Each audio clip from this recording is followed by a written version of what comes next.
During the years of exile, Lord Rama, Goddess Sita, and Lakshmana lived peacefully in the forests of Panchavati, near the banks of the Godavari River. Their days passed in devotion, simplicity, and harmony with sages who resided in nearby hermitages. The forest, though wild, had become a place of balance and spiritual calm under Lord Rama's presence. Yet unseen forces of destiny were already in motion, slowly guiding events toward an inevitable conflict. The peace of Panchavati was first disturbed by the arrival of Surpanakha, the sister of Ravan, king of Lanka. Enchanted by Lord Rama's divine form, she allowed desire to overpower wisdom. When her advances were rejected and her intentions exposed, Lakshmana punished her arrogance by disfiguring her.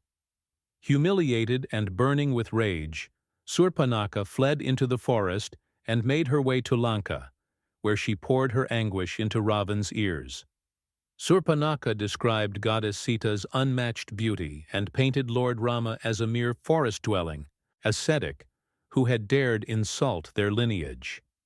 Ravan, whose pride was already immense, found his ego wounded by the insult to his sister and inflamed by the description of Sita.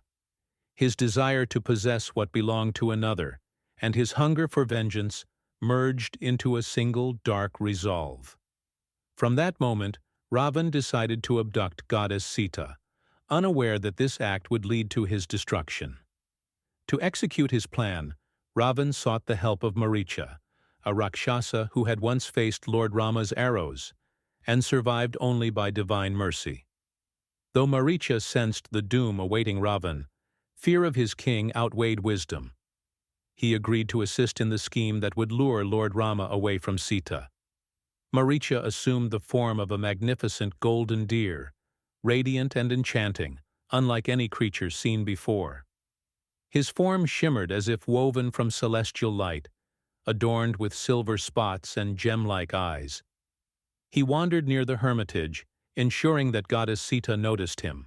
Captivated by the deer's beauty, she felt a gentle longing to possess it, believing it would bring joy to their forest life. Moved by her wish, Lord Rama followed the deer deep into the forest. The creature leapt and danced, always remaining just beyond reach, drawing Rama farther away from the hermitage. At last, realizing its true nature, Lord Rama released a divine arrow that struck Maricha. As he fell, Maricha cried out in a voice resembling Rama's own, echoing through the forest. Hearing this cry, Goddess Sita was overcome with fear. Doubt clouded her mind, and anxiety took hold of her heart. She urged Lakshmana to go and help Rama, believing her husband to be in danger. Though Lakshmana knew that no harm could ever befall Lord Rama, he was bound by her insistence. Before leaving, Lakshmana drew a protective boundary around the hermitage, a sacred line that no dark force could cross, and departed to search for his brother. The moment Lakshmana left, Ravan appeared, disguised as a humble ascetic.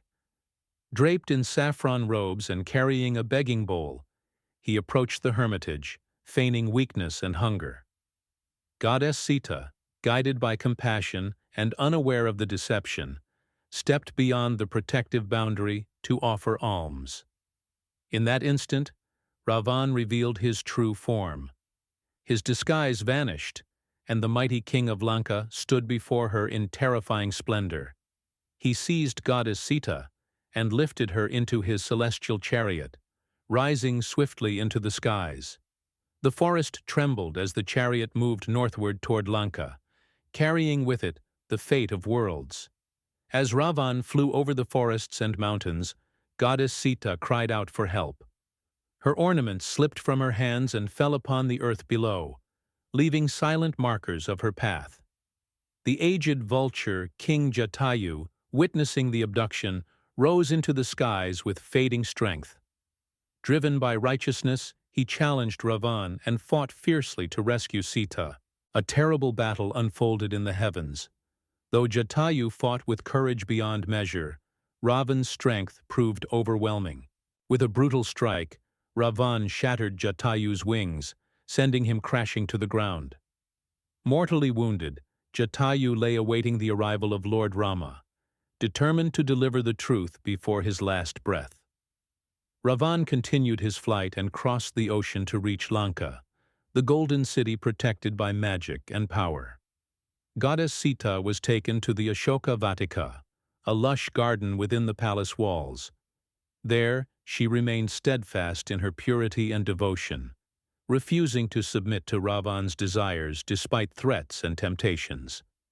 Meanwhile, Lord Rama and Lakshmana returned to the hermitage and found it empty and silent. The absence of Sita struck Rama like a thunderbolt. Their grief was profound, but it soon transformed into resolve. Following the scattered ornaments and guided by fate, they discovered the wounded Jatayu, who revealed Ravan's crime before breathing his last. Thus began Lord Rama's relentless quest to rescue Goddess Sita. The abduction was no ordinary act of desire. It was the spark that ignited the great war between Dharma and Adharma. Ravan's arrogance sealed his destiny, while Sita's unwavering virtue became the moral center of the Ramayana. Her abduction was not merely a moment of loss, but the divine turning point that led to the destruction of evil and the restoration of cosmic balance. If you enjoyed this story, don't forget to like, share, and subscribe to Mythology Medley. Click the bell icon for more such amazing mythological content.